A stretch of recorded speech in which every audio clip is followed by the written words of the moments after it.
আজি মই আপোনালোকৰ কাৰণে লৈ আহিছোঁ বৃত্ত চেপ্টাৰৰ সম্বন্ধে আলোচনা। বৃত্ত কাক বোলে, কাক কয়, ইয়াৰ কিছুমান উপবাদ্য আছে, ইয়াৰ কিছুমান গুণাগুণ, এই সম্পৰ্কে আলোচনা কৰিম। গতিকে আপোনালোকে যিসকলে মোৰ চেনেলটো নতুনকৈ চাই আছে, অনুগ্ৰহ কৰি আপোনালোকে ছাবস্ক্ৰাইব কৰি দিব। মই এতিয়া আপোনালোকৰ আগত এই বৃত্তৰ ধাৰণা কি এইখিনি বুজাবলৈ চেষ্টা কৰি আছোঁ।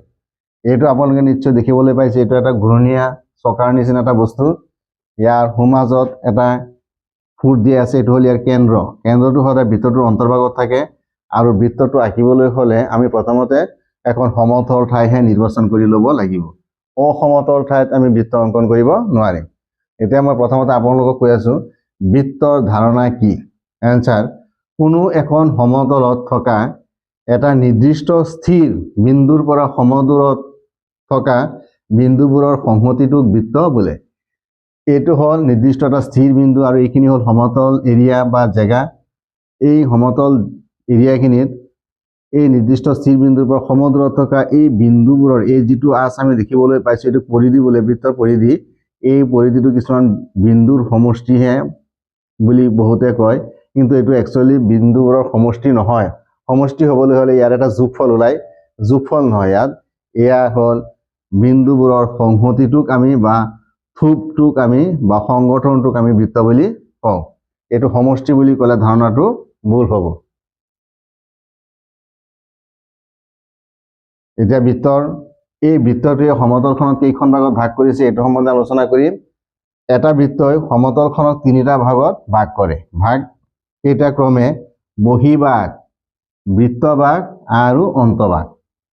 এই বৃত্ত এটাই এই সমতলখনৰ বৃত্তটোৱে তিনিটা ভাগত ভাগ কৰিছে।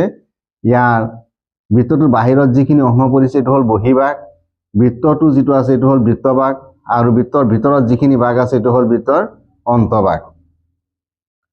বৃত্তৰ কেন্দ্ৰটো সদায় বৃত্তৰ অন্তভাগত অৱস্থিত। বৃত্তৰ যিটো কেন্দ্ৰ এইটো সদায় বৃত্তটোৰ ভিতৰতে থাকে বা অন্তভাগত অৱস্থিত থাকে। ব্যাসাৰ্ধ: বৃত্তৰ কেন্দ্ৰ আৰু পৰিধিৰ যিকোনো বিন্দু সংযোগী ৰেখাখণ্ডক ব্যাসাৰ্ধ বোলে। ব্যাসাৰ্ধ সদায় ব্যাসৰ আধা। বৃত্তৰ কেন্দ্ৰ, এই কেন্দ্ৰটো আৰু পৰিধিৰ যিকোনো এটা বিন্দু সংযোগী ৰেখা বা ৰেখাখণ্ডক বৃত্তটোৰ ব্যাসাৰ্ধ বোলে। এই ব্যাসাৰ্ধটো সদায় ব্যাসৰ আধা। এই গোটেইখিনি যিটো ব্যাস আছে ব্যাসৰ আধা হয়। ব্যাস: বৃত্তৰ কেন্দ্ৰৰ মাজেৰে যোৱা আটাইতকৈ ডাঙৰ জিয়াডালক ব্যাস বোলে। ব্যাস ব্যাসাৰ্ধৰ দুগুণ, অৰ্থাৎ d = 2r। যদি এইটো বৃত্তৰ কেন্দ্ৰৰ মাজেৰে যোৱা, এইটো মই ধৰি ললো এনেকৈ গৈ আহিছে, এইটো মই ধৰিলো RS। এই যিডাল ৰেখা বৃত্তৰ কেন্দ্ৰৰ মাজেৰে গ'ল বা ইফালেও যাব বা ইফালেও আহিব বা এনেকৈ আহিব, আমি যিকোনো ছাইডত আমি অংকন কৰিব পাৰিম, কিন্তু এই ৰেখাখণ্ডডাল বা ৰেখাডাল বৃত্তৰ কেন্দ্ৰৰ মাজেৰে যাব লাগিব। যোৱা ৰেখাটোকে আমি ব্যাস বুলি ক'ম। ব্যাসটো সদায় ব্যাসাৰ্ধৰ দুগুণ হয়। আৰু এটা ইম্পৰ্টেণ্ট কথা ইয়াত যে আমি এটা বৃত্তত আমি অসীম সংখ্যক ব্যাস অংকন কৰিব পাৰোঁ। এটা বৃত্তৰ অসীম সংখ্যক ব্যাস আঁকিব পাৰোঁ। এটা বৃত্তত আমি অসীম সংখ্যক ব্যাস অংকন কৰিব পাৰোঁ। এটা ধৰিলোঁ মই, এইটো এটা চেণ্টাৰটো ইয়াত দিয়াই আছে, ইফালে ইফালে ইফালে ইফালে ইফালে যিমান পাৰোঁ সিমান সংখ্যক ব্যাস আমি ইয়াত অংকন কৰিব পাৰিম।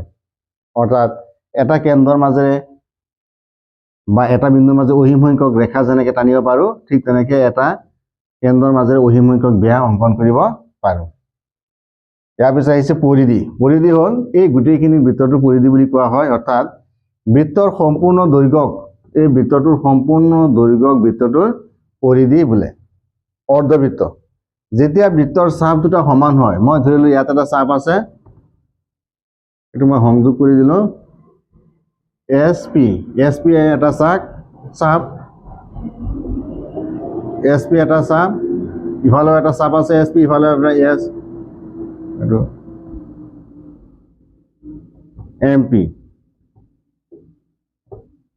MP এটা চাপ আছে, ইফালে ধৰিলোঁ MRP এটা চাপ,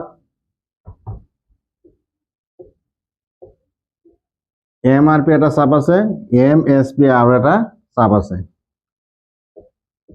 এই চাপ দুয়োটা পৰস্পৰ সমান, গতিকে ইহঁতক দুয়োটা চাপৰ অংশক আমি অৰ্ধবৃত্ত বুলি ক'ব পাৰোঁ। অধিবৃত্ত বা মুখ্য বৃত্তাংশ। অধিবৃত্ত হ'ল যদি এটা বৃত্তত দুটা চাপ অংকন কৰা হয় আৰু চাপ দুটা এটা সৰু এটা ডাঙৰ হয়। মই ধৰিলো ইয়াত এল এটা বিন্দু, এম এটা বিন্দু। এল আর এম এটা চাপ, এল আর এম এটা চাপ। এইটো মই উপবৃত্ত বা গৌণ বৃত্ত লিখিলো এল আর এম। এই চাপটো যিটো আছে এইটো সৰু, গতিকে এইটো কোৱা হ'ব উপবৃত্ত বা গৌণ বৃত্তাংশ। আৰু এল এস এম যিটো আছে এল এস এম যিটো চাপ আছে এইটোতকৈ বহু ডাঙৰ, গতিকে তাক কোৱা হ'ব অধিবৃত্ত বা মুখ্য বৃত্তাংশ। অৰ্ধবৃত্তস্থ কোণবোৰ সদায় 90 ডিগ্ৰী বা পৰস্পৰ সমান। মই ইয়াত দেখুৱাই দি আছো আৰু এটা বৃত্ত অংকন কৰিম। মই ধৰিলো কেন্দ্ৰ, এইটো ধৰিলো মই পি আৰু আৰ এডাল বেয়া। এই বেয়াডাল অৰ্ধবৃত্তস্থ যিবিলাক কোণ অৰ্থাৎ বৃত্তত যিবিলাক কোণ উৎপন্ন হয় তাক বৃত্তস্থ কোণ বুলি কোৱা হয়। এই কোণবিলাক সদায় 90 ডিগ্ৰী হয়। বা ইয়াত আমি 4টা 5টা যিকোনো কোণ অংকন কৰি এইটো কোণ সদায় সমান, অৰ্থাৎ অৰ্ধবৃত্তস্থ কোণবোৰ সদায় সমান। এই কোণ এইটো কোণ সদায় সমান। এটা বৃত্ত সদায় সমতলিক আকাৰৰ। আমি এটা বৃত্তৰ বৈশিষ্ট্য জানিব লাগে, বৃত্তবিলাক সদায় সমতলিক আকাৰৰ হয়, অসমতল ঠাইত এইটো নহয়। এইখিনিতে মই আপোনালোকক এটা কথা স্পষ্ট কৰি দিছো যে একৰেখীয় নোহোৱা যিকোনো 3টা বিন্দুৰ মাজেৰে আমি এটা বৃত্ত আঁকিব পাৰোঁ। অৰ্থাৎ একে ৰেখাত নথকা, এনেকুৱাকৈ একে ৰেখাত নথকা যিকোনো 3টা বিন্দুৰ মাজেৰে আমি এটা বৃত্ত অংকন কৰিব পাৰোঁ। এই কথাটো স্পষ্ট জানিব লাগে।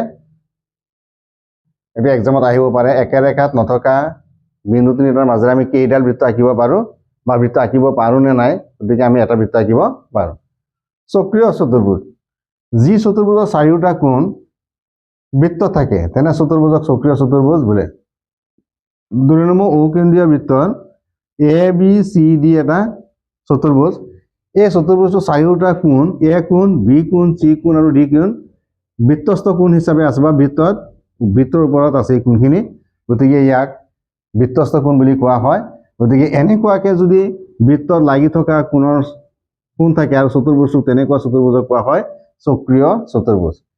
আমি ইয়াত এটা কথা স্পষ্ট কৰি দি আছো, চক্ৰীয় চতুৰ্ভুজৰ বিপৰীত কোণবোৰ সদায় 180 ডিগ্ৰী, অৰ্থাৎ এম এ কোণ প্লাছ এম চি কোণ ইকুৱেল টু 180 ডিগ্ৰী, এম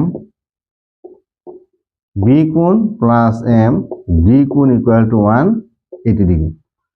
চক্ৰীয় চতুৰ্ভুজৰ বিপৰীত কোণবোৰ সদায় 180 ডিগ্ৰী। তাৰপিছত আছে বৃত্তস্থ কোণ। বৃত্তস্থ কোণ হ'ল বৃত্তত যিটো কোণ উৎপন্ন হয় তাক বৃত্তস্থ কোণ বুলি কোৱা হয়। এই বৃত্তস্থ কোণবিলাক সদায় কেন্দ্ৰস্থ কোণৰ আধা। যদি কেন্দ্ৰস্থ কোণ 100 হয় তেতিয়াহ'লে বৃত্তস্থ কোণ হ'ব 50 ডিগ্ৰী।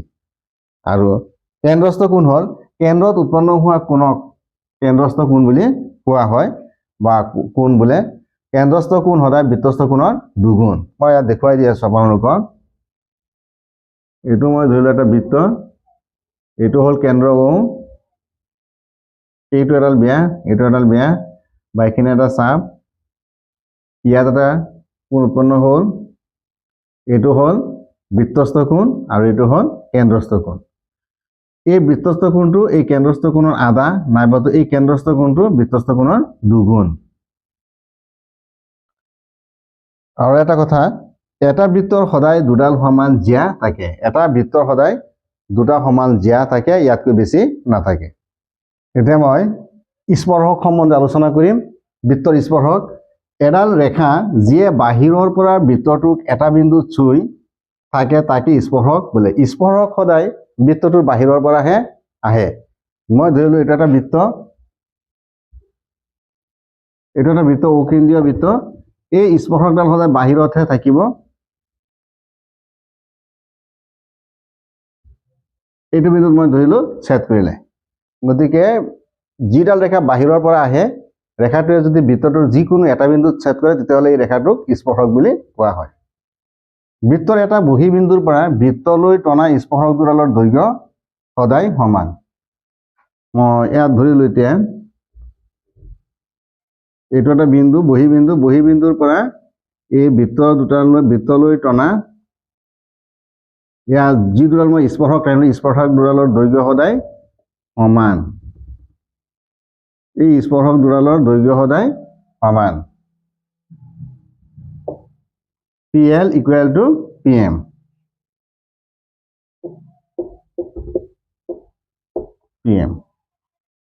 এতিয়া মই কিছুমান কুৱেশ্যন লৈ আহিছোঁ MCQ আপোনালোকৰ এক্সামত আহিব পাৰে কুৱেশ্যন নম্বৰ 1 বৃত্তৰ আটাইতকৈ ডাঙৰ জ্যাডালক কোৱা হয় ব্যাসাৰ্ধ চাপ ব্যাস মুখ্য চাপ ইয়াৰ শুদ্ধ অপশ্যনটো হ'ব চি ব্যাস বুলি কোৱা হয় তাৰপিছত কুৱেশ্যনটো আছে বৃত্তৰ ভিতৰত থকা এটা বিন্দুৰ মাজেৰে টানিব পৰা স্পৰ্শকৰ সংখ্যা এ অপশ্যনত দিয়া আছে 0 বি অপশ্যনত দিয়া আছে 1 সি অপশ্যনত দিয়া আছে 2 ডি অপশ্যনত দিয়া আছে 3 মই ইয়াৰ অলপ আগতে মই আলোচনা কৰিছোঁ বৃত্তৰ স্পৰ্শক যি কিডাল এইকেইডাল সদায় বৃত্তৰ বাহিৰতহে থাকে বা বাহিৰৰ পৰাহে সৃষ্টি হয় বৃত্তৰ ভিতৰৰ যিকোনো বিন্দুৰ পৰা স্পৰ্শকৰ সৃষ্টি নহয় গতিকে বৃত্তৰ ভিতৰত থকা এটা বিন্দুৰ মাজেৰে টানিব পৰা স্পৰ্শকৰ সংখ্যা সদায় 0 শুদ্ধ অপশ্যনটো হ'ব এ কুৱেশ্যন নম্বৰ 3 এডাল সৰল ৰেখাই এটা বৃত্তৰ দুটা বিন্দুত ছেদ কৰিলে ৰেখাডাল হ'ব এডাল জ্যা বিত দিয়া আছে ব্যাসাৰ্ধ সি দিয়া আছে স্পৰ্শক ডি দিয়া আছে ছেদক এতিয়া চাওক এডাল সৰল ৰেখাই যদি এটা বৃত্তৰ দুটা বিন্দুত ছেদ কৰে এটা এটা বৃত্ত ইয়াৰ যদি দুটা বিন্দুত ছেদ কৰে তাক কোৱা হ'ব ছেদক শুদ্ধ অপশ্যনটো হ'ব ডি কুৱেশ্যন 4 তলৰ কোনটো উক্তি সত্য সকলোবোৰ বৃত্তই সৰ্বসম সকলোবোৰ বৰ্গই সদৃশ সি দিয়া আছে সকলোবোৰ সমদ্বিবাহু ত্ৰিভুজ সদৃশ ডি দিয়া আছে সকলোবোৰ আয়ত সমান শুদ্ধ অপশ্যনটো হ'ব বি সকলোবোৰ বৰ্গই সদৃশ কুৱেশ্যন 5 এটা বৃত্তৰ বৰ বেছি ডেশডাল সমান্তৰাল স্পৰ্শক থাকিব পাৰে অপশ্যন এ এটা অপশ্যন বি দুটা অপশ্যন সি তিনিটা অপশ্যন ডি চাৰিটা শুদ্ধ অপশ্যনটো হ'ব বি এটা বৃত্তৰ বৰ বেছি দুডাল সমান্তৰাল স্পৰ্শক থাকিব পাৰে এটা বৃত্তলৈ আঁকিব পৰা স্পৰ্শকৰ সংখ্যা এ অপশ্যনত দিয়া আছে 1 বি অপশ্যনত দিয়া আছে 2 সি অপশ্যনত দিয়া আছে 3 ডি অপশ্যনত দিয়া আছে অসীম শুদ্ধ অপশ্যনটো হ'ব ডি আজি বৃত্ত সম্বন্ধে এইখিনি আলোচনা কৰিলোঁ আপোনালোকে যদি মোৰ চেনেলটো চাই ভাল লাগে তেতিয়াহ'লে আপোনালোকে ছাবস্ক্ৰাইব কৰি দিব